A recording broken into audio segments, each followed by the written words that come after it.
Hello and welcome. My name is Alan, and we are back with more 2025 to 2026 state government and officials. This is not for this most recent Thursday, but the Thursday before, because again, we're behind. Anyway, for this video, we're looking at the state of Rhode Island. Yep. And seeing as that's where we're looking at, let's, if I can find my mouse, jump into this. Sometimes that mouse works wonderfully, other times it's like, nah, nah. Anyway, the state of Rhode Island, nicknamed the Ocean State. Well, there you can see where it sits in the U.S. in this tiny little corner here. It is the smallest state. Just, yeah.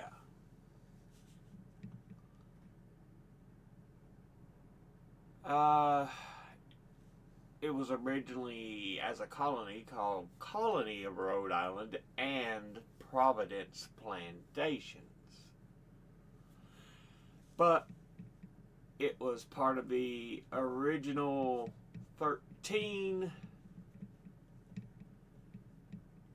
So, yeah. Capital city is Providence, which is also the largest city.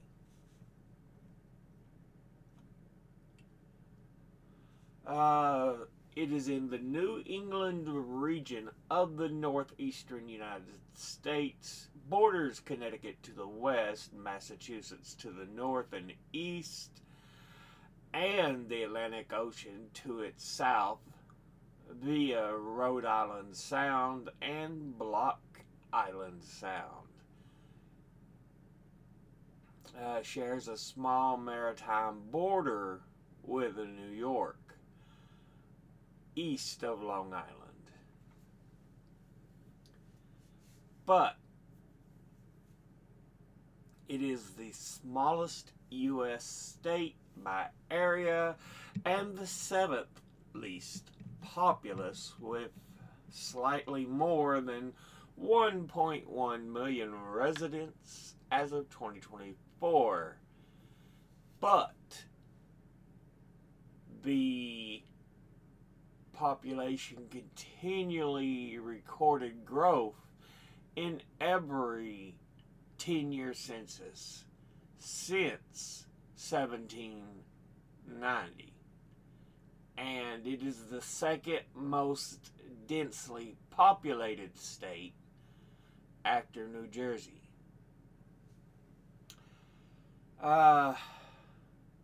So think about that. Smallest state and even seventh least populous, but because it is so small, the number of settlers in it have made it very densely populated. It takes its name from the eponymous island through which most of its land area is on the mainland.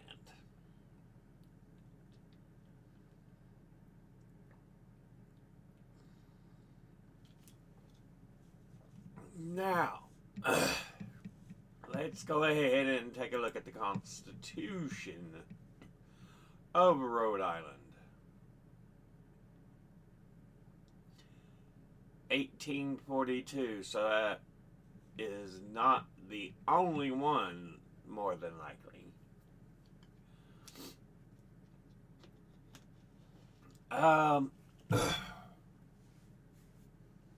It starts as a colony, as we've already discussed, getting its royal charter in 1663.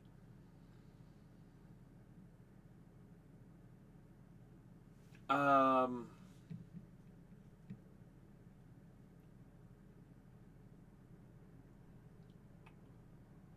let's see.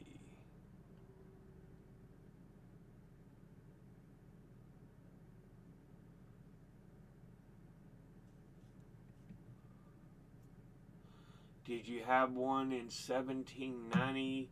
After unsuccessfully petitioning the legislature to expand suffrage beyond landowners, a group of residents there held a voluntary constitutional convention in 1841 prior to 1842.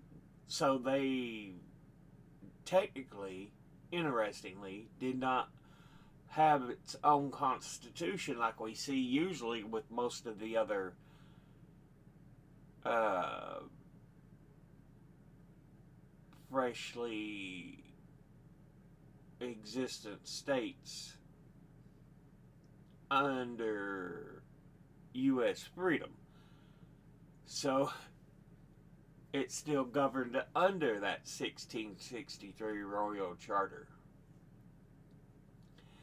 It was in 1841 where they had that Constitutional Convention and went into effect in 1842. So that is their first and only Constitution they've had. Interesting.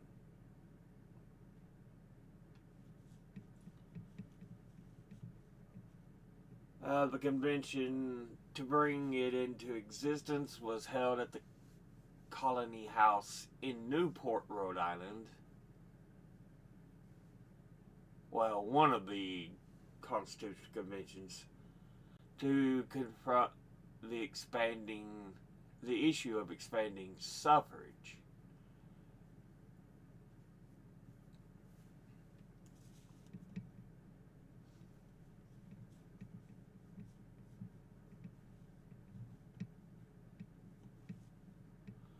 So they've had a few conventions, but 1842 they get their first state constitution, no longer running on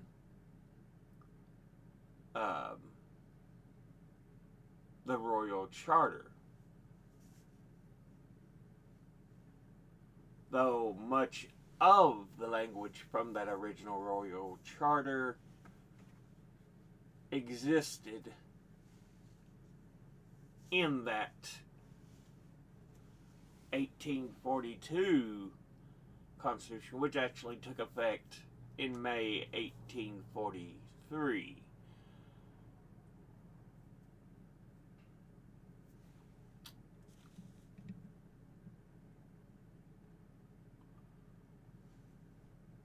They've had other constitutional conventions: 1944, 1951, 1955, 1958, 1964 to 69, and 1973. And in 1984, there was a referendum proposal for a new constitutional convention.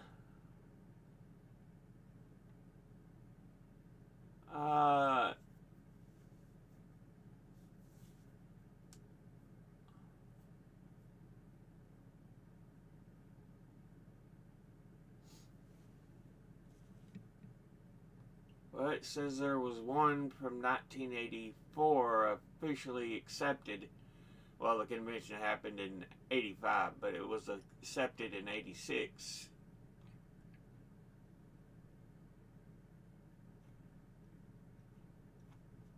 So, they're running on a different constitution. 1986. So 1842 was their first official, and 86 is what they're running on now, 1986.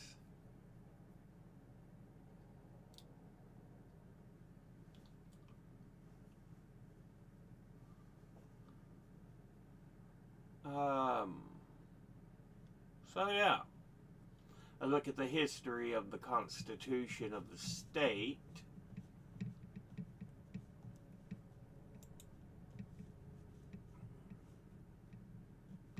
Now, let's look at the government.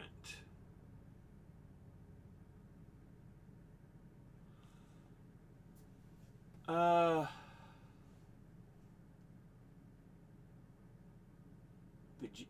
the general laws of the Rhode Island Constitution and executive orders make up how the government sits now for the state, and it is, of course, modeled after the government of the federal government with its three branches: executive, legislative, and judicial. You know, the idea of the three branches was that so no one branch would be all powerful like Trump has turned it into.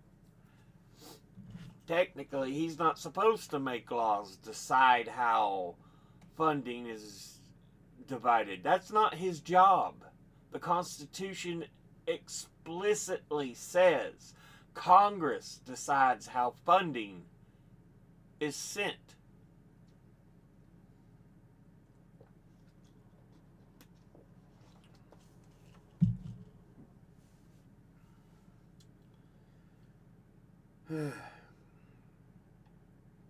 Like I said, our Constitution has basically been given the middle finger, urinated upon, set on fire, and then defecated upon. That's how the Trump administration and Republicans have treated it. And I, quite frankly, am tired of them acting like they're the party of law and order. No, you're the party of bullshit and lies. But anyway, first thing we have, first branch, is the legislature.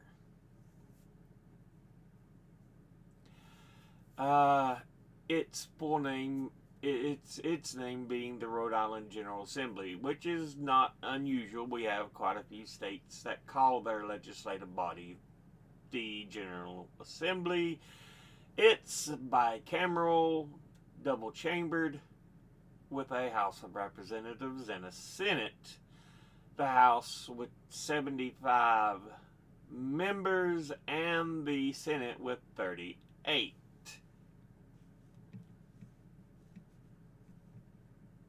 Let's get in a little closer to that General Assembly.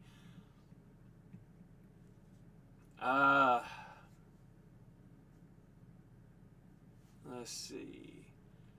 You do have a Senate President and a House Speaker. Your Senate President is Valerie Lawson, and the House Speaker, a Joe Shikarki. Woo! Leans highly Democratic. Looking at the Senate first, you have 33 Democrats to 4 Republicans.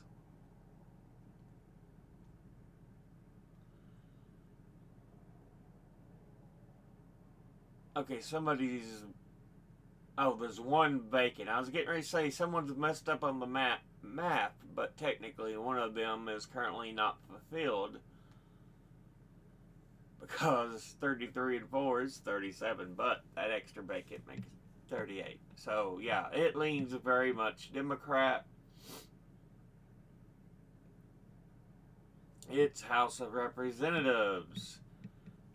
65 Democrats, 9 Republicans, and 1 Independent.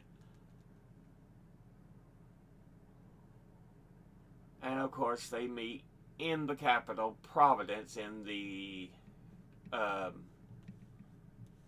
State House.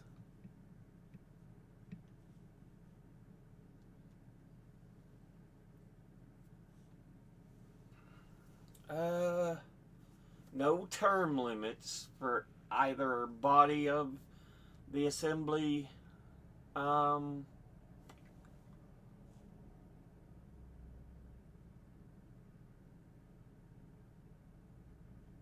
I don't want to know about independence.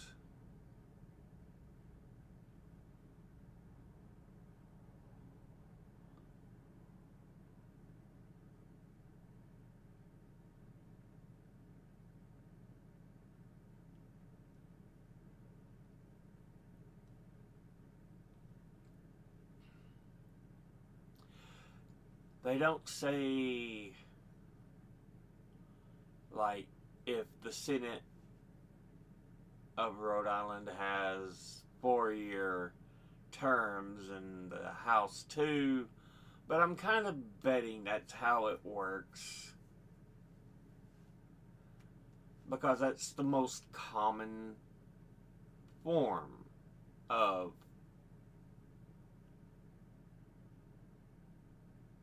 the two bodies. We don't see anything about its requirements of age.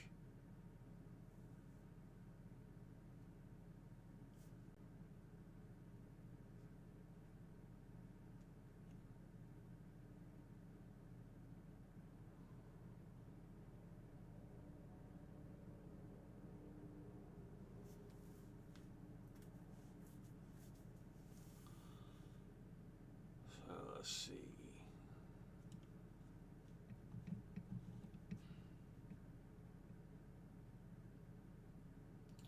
I'm looking over it again to see if it mentions anything about qualifications or anything, but I see nothing so far.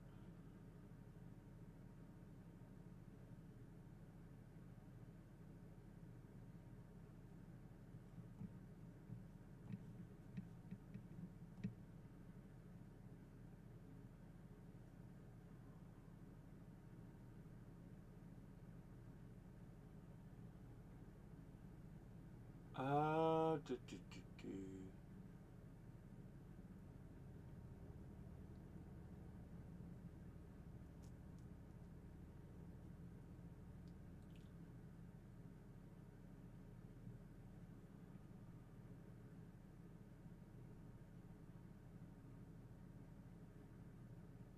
But yeah, that's what they've got for the legislature. Okay. Anyway, let's jump back over and look at the government information here a little more. Our next branch, we're going to look at the executive branch with the elected officials.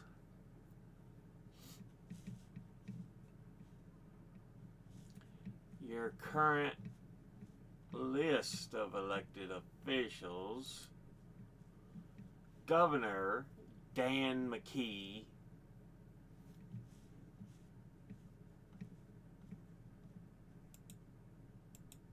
Lieutenant Governor Sabina Matos,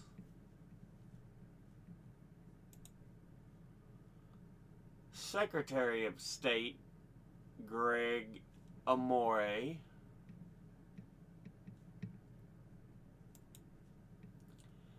Attorney General Peter Narana,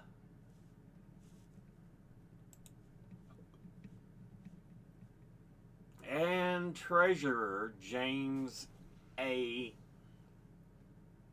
Diasa.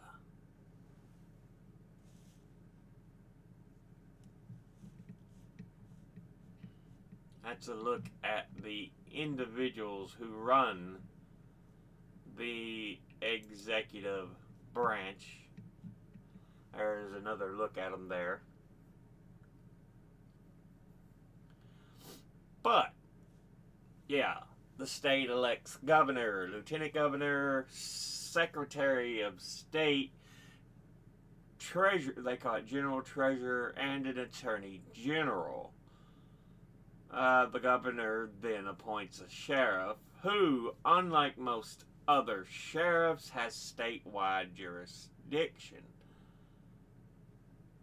The governor appoints many officers to act as commissioners and directors and other officers. So you have the 5 elected officials for the executive branch, and they appoint other positions.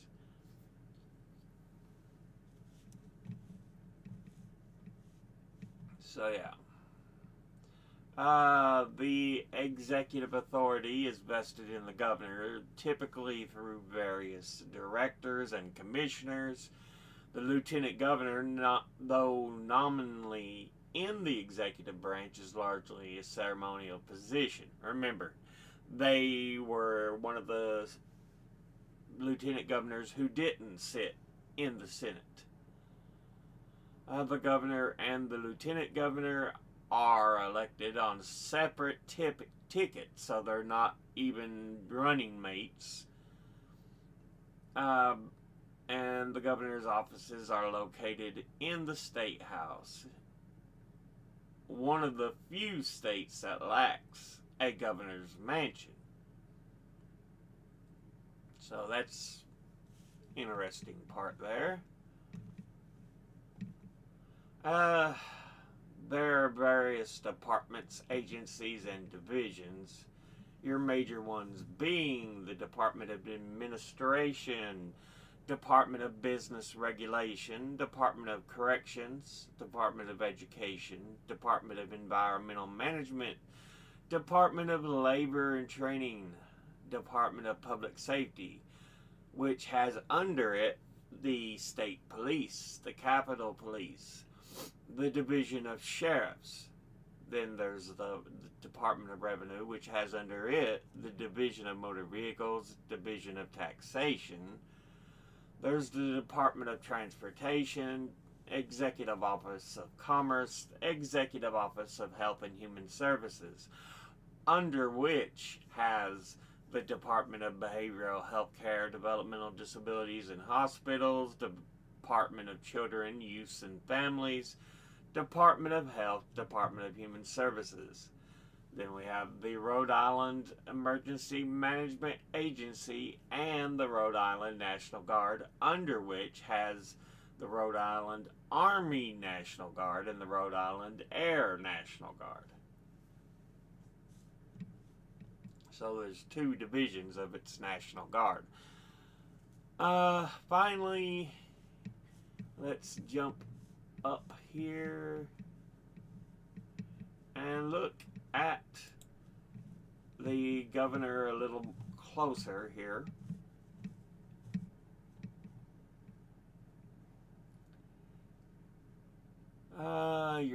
As we've said before, current governor Dan McKee.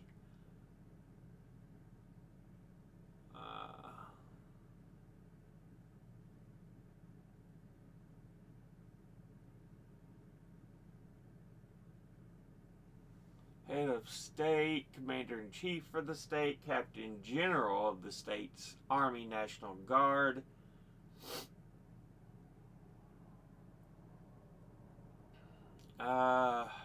And Air National Guard.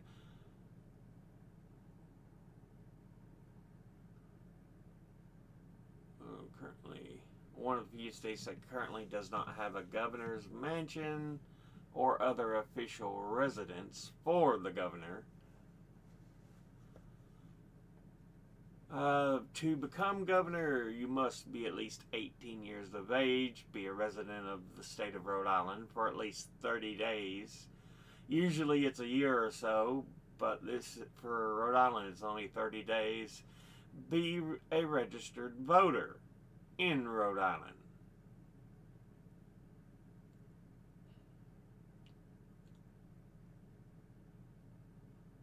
The governor is elected every 4 years and limited to 2 consecutive terms.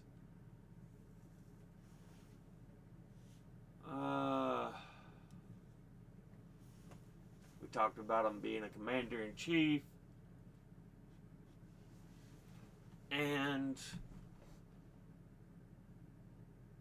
they have the responsibility to submit the annual state budget.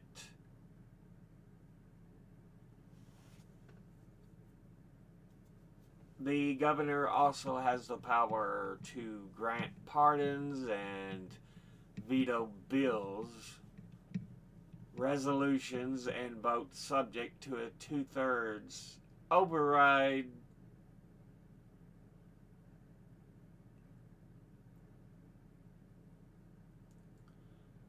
So he can veto bills, resolutions,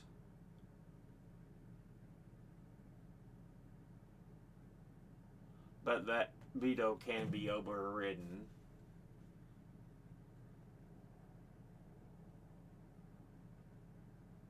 You can see it's pretty crazy because there's a number of different governor parties.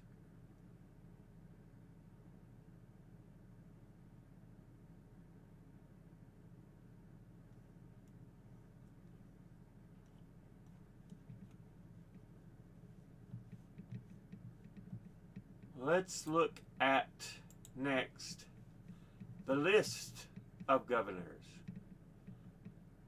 Yeah. We start off with the list of colonial governors.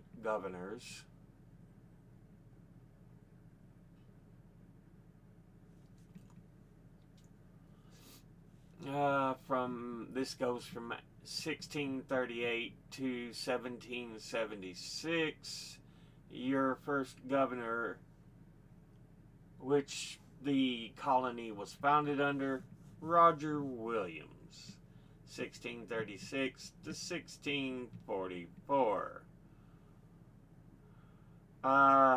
He was a theologian, author, and like we just mentioned, founder of the Providence Plantations, becoming the first executive for that colony.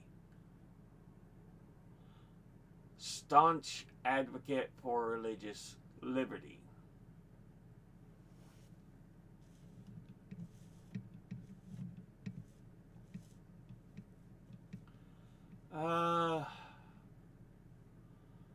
You have judges of Portsmouth and judges of Newport.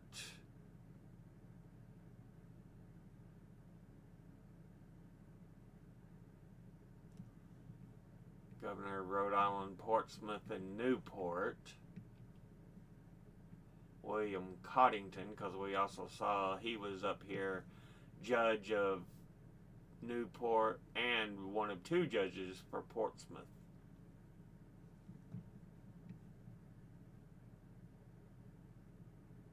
Early magistrate for the Massachusetts Bay Colony and later the colony of Rhode Island.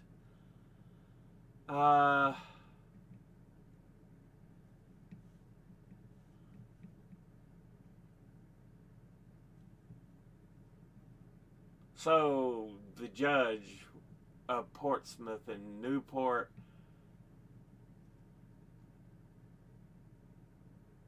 and governor of Portsmouth and Newport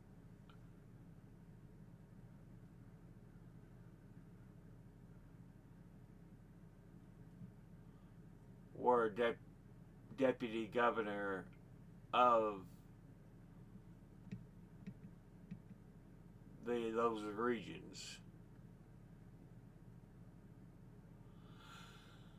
So a lot of it was Roger Williams early, and then your president governors under the patent of 1643, Joseph Jenkins, Richard Ward, William Green.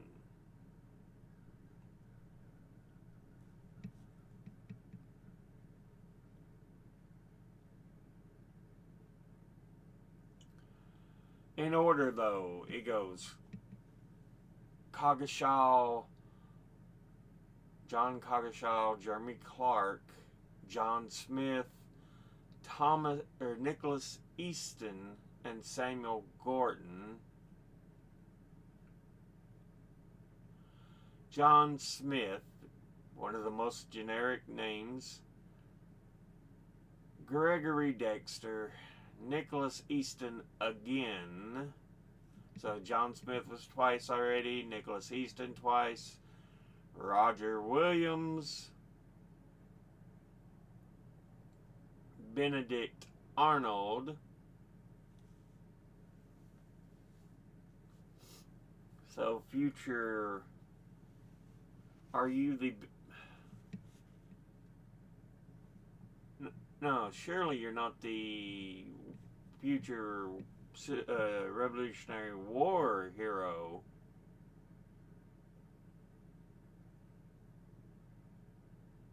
Nope. Huh. William Brenton, governors of Newport and Portsmouth under the Coddington Commission.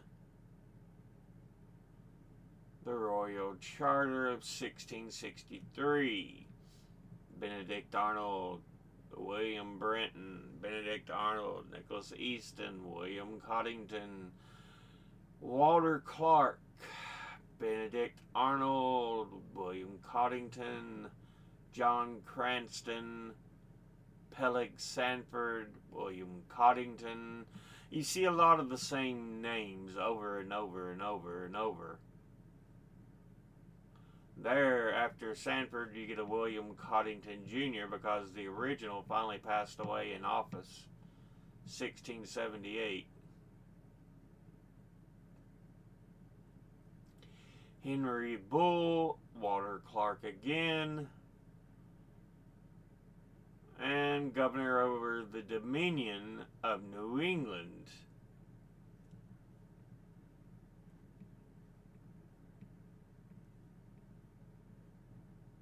Which are a lot of the smaller areas. Because you have a lot of the colonies that are new this, new that. But also some of those small colonies, Massachusetts Bay, Connecticut, Rhode Island. So yeah.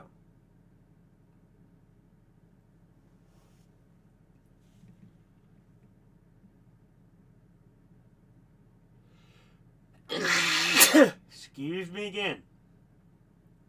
Then you get post the Dominion of New England. So much. There's Joseph Jenkins again. But now, as you can see, we're getting within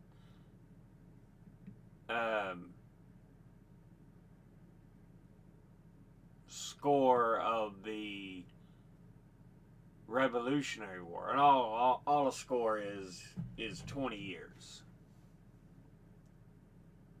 So many score. That's why when you hear in Lincoln's address 4 score, it means 80 years.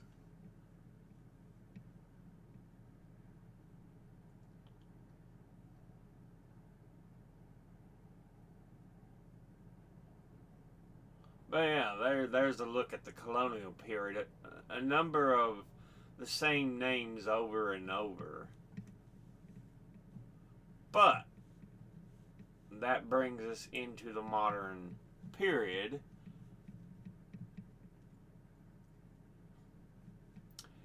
Again, your current governor, Dan McKee.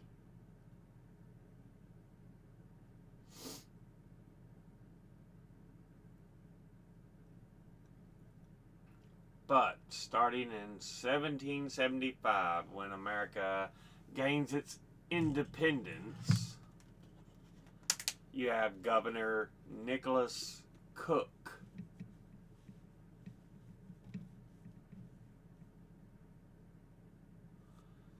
Politician, slave trader, rope maker, and was a governor during the American Revolutionary War and after it became a state. continued in the position to become the first governor of Rhode Island. But yeah, I think we just saw him when we was looking at the colonial era governors. Cook.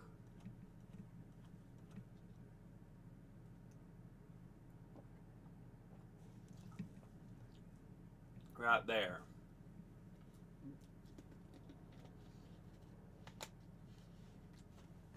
Because remember, we declare independence, but if we lose that Revolutionary War, there is no independence.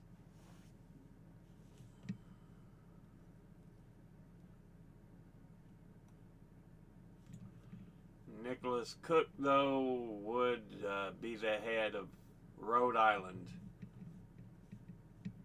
during that tumultuous time.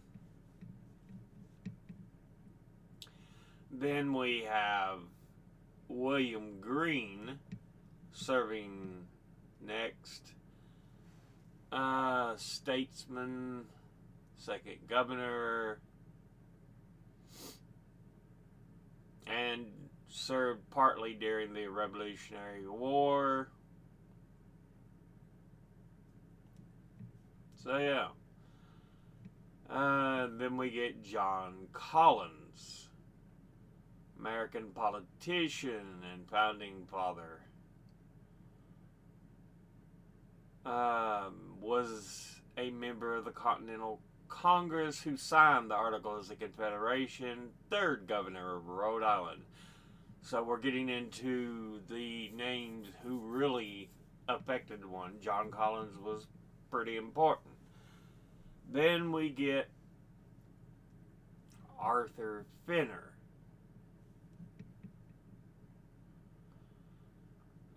Fourth governor for Rhode Island, serving until his death.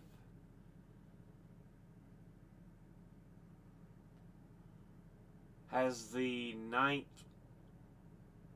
longest gubernatorial tenure in the post-constitutional history.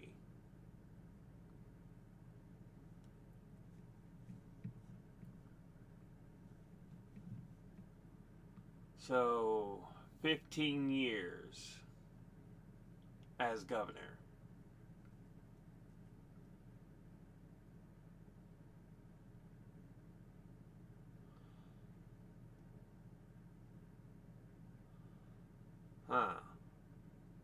First was 3, second was 8, third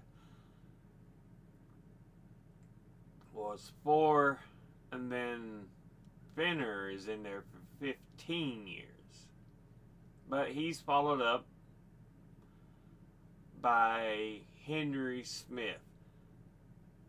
Now, Fenner was part of what was called the Country Party, but under his successor, Henry Smith, we get him dipping into the Democratic Republican Party, which is what Thomas Jefferson was a part of.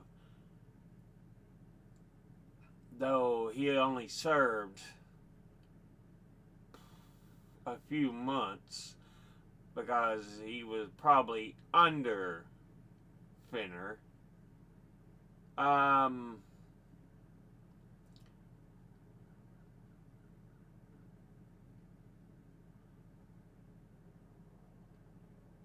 But yeah, Henry Smith,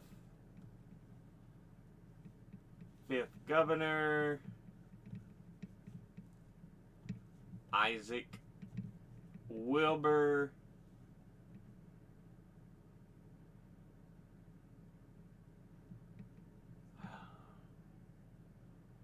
apparently held several positions in Rhode Island as a politician, but importantly was the 6th governor of the state. Then you get James Fenner, one of his kin to Arthur.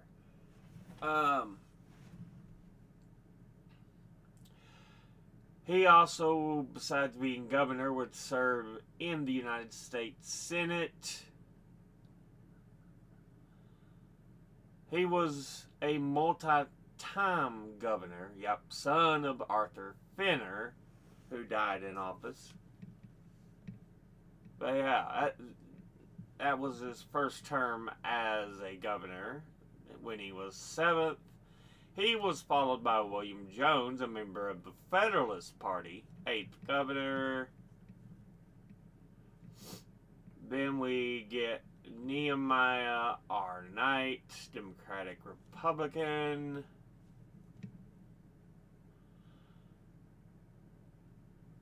Also would serve in the United States Senate representing Rhode Island. Number 10, we get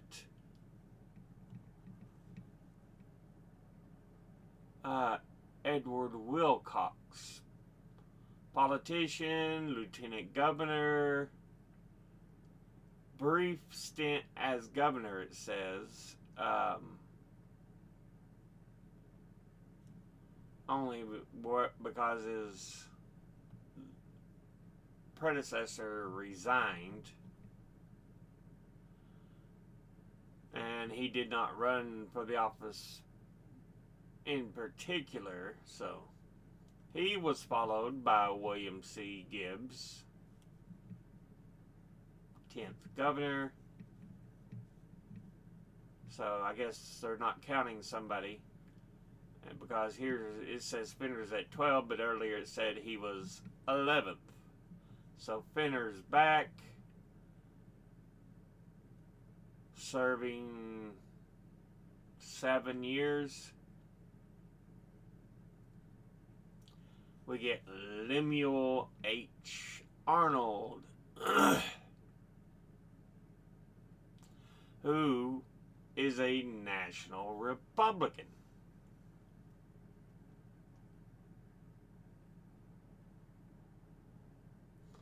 But here it says he was a Whig. Interesting. He was also a member of the United States House of Representatives representing Rhode Island. He was followed by John Brown Francis, who served first as a Democratic Republican, then changed to anti-Masonic. Then he became just a Democrat. He's followed by William Sprague III, serving as a Whig. Well, let's look at John Brown Francis. Nothing particular they have about him, though. Sprague III. He was also a member of the United States House of Representatives and the United States Senate.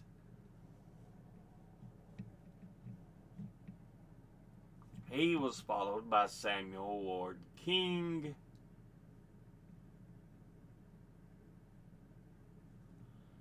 And then we get James Fenner for the third time. And we go from Whig Party to Law and Order. But he's followed up by Charles Jackson, who is part of the Liberation Party. Followed up by Byron Gimmon, goes back to Law and Order. Followed by Elisha Harris, back to the Whigs.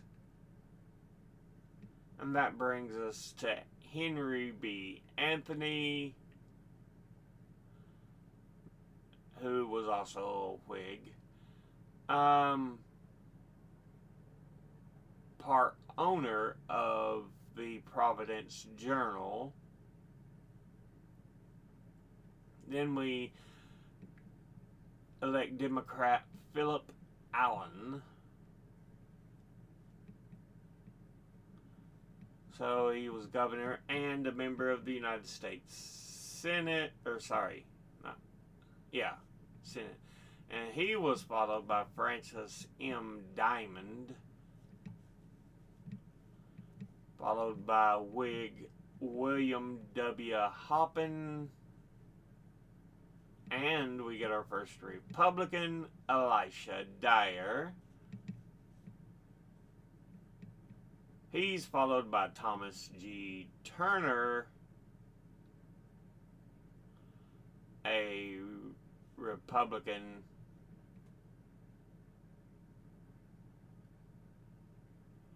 Then we get William Sprague the Fourth, a Democrat. We remember up here we had William Sprague the Third. He was a Whig. Sprague the Fourth, Democrat. And participated in the first Battle of Bull Run during the Civil War while he was a sitting governor. Also was a member of the United States Senate. He's followed by Democrat William C. Cozzens. And then we get Republican James Y. Smith. Ambrose Burnside follows him up. He was a Union general whose namesake is why we have the word sideburn. But he would serve 3 times as governor of Rhode Island. Was a Union general.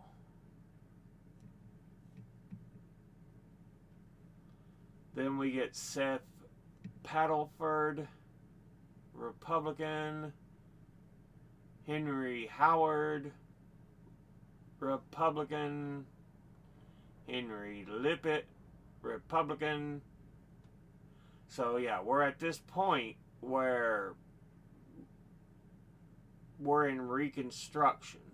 We're about to end it, but this is why you're going to see so many Republicans.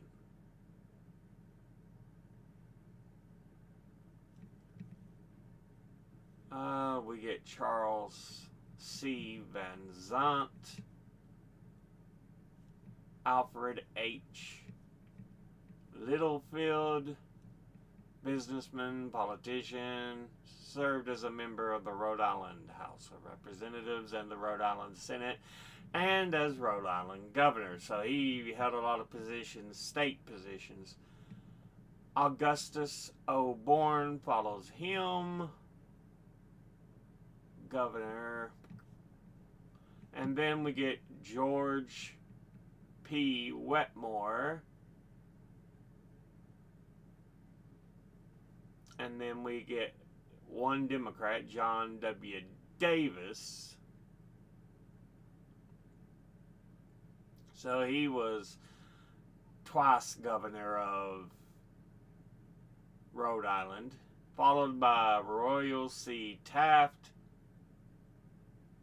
part of the Taft political family.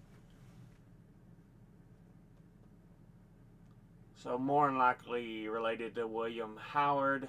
Yeah, distant cousin.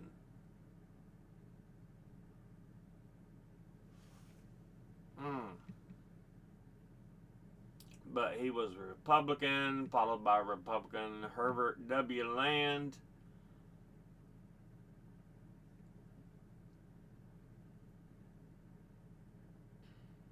Followed up by Democrat John W. Davis.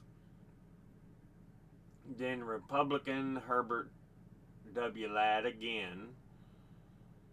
Then we get Daniel Russell Brown, Republican. Charles W. Lippett, Republican. Elisha Dyer Jr., son of a previous governor of Rhode Island. William Gregory, Republican. Charles D. Kimball, Republican. Lucius F.C. Garvin, Democrat. George H. Utter, Republican. James H. Higgins, Democrat. So we're in the 1900s. Aram Jules Papier, Republican. Robert Livingston Beckham, Republican. Emory J. Sanssouci, Republican. William S. Flynn, Democrat. Abram J. Papier, Republican. Norman S. Case, Republican. Theodore F. Green, Democrat. You see a lot of the same names.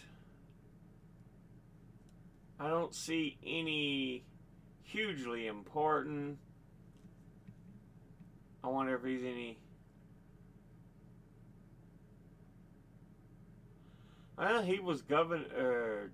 John Chafee was governor, secretary of the Navy, and a U.S. senator. So,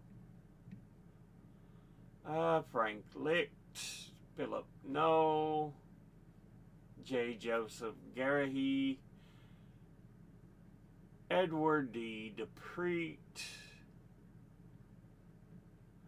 Bruce Sunderland, Lincoln Almond, Donald Carcieri. Then there's Lincoln Chafee. I wonder if he's any kin to the other Chafee up there.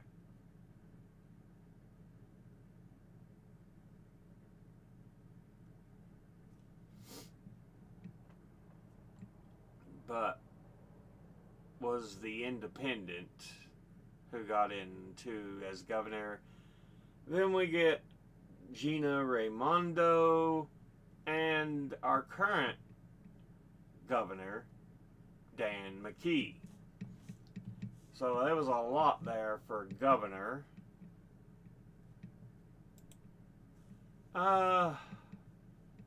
Finally, let's look at the judicial branch. Consists of the Supreme Court and lower courts, which consist of the Superior Court, Family Court, District Court, Workers' Compensation Court, and the Rhode Island Traffic Tribunal.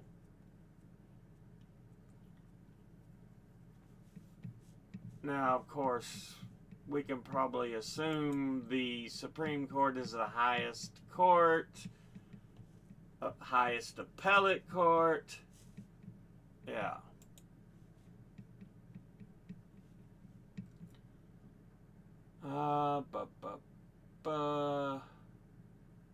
Court of last resort for the state. A Chief Justice and 4 Associate Justices. No mandatory retirement age. They have lifetime tenure.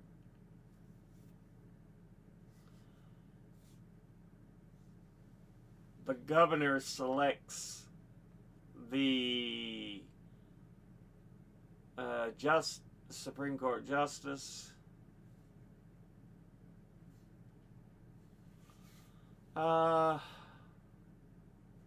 They can, however, be impeached for improper conduct.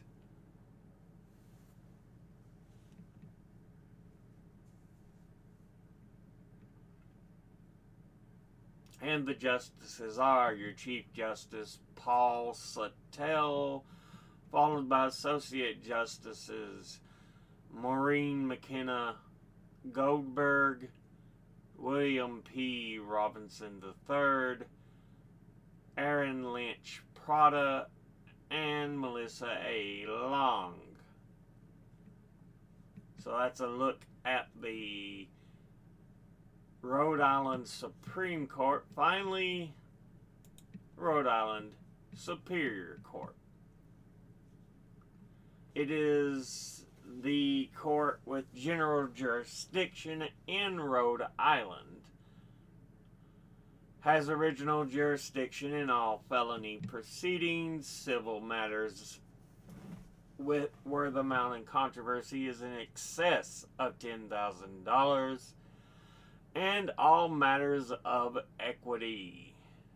The Supreme Court exercises concurrent jurisdiction in civil matters with an amount in controversy between $5,000 and $10,000 with the lower district court. So limited jurisdiction.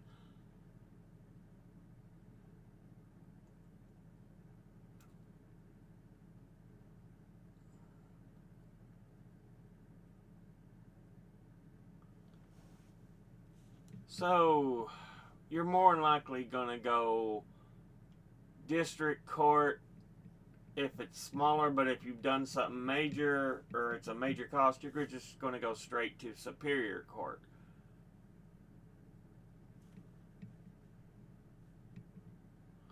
Rhode Island has no intermediate appellate courts. So yeah, Superior Court, if it's appealed, goes to Supreme Court.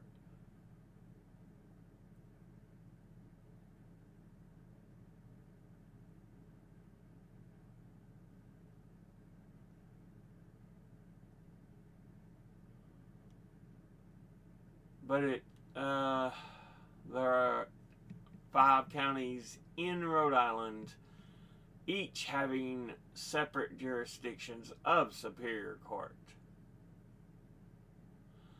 Kent County in Warwick, Washington County in Wakefield, Newport County in Newport, and combined jurisdiction for Providence and Bristol counties. And then your state capital Superior Court, Providence.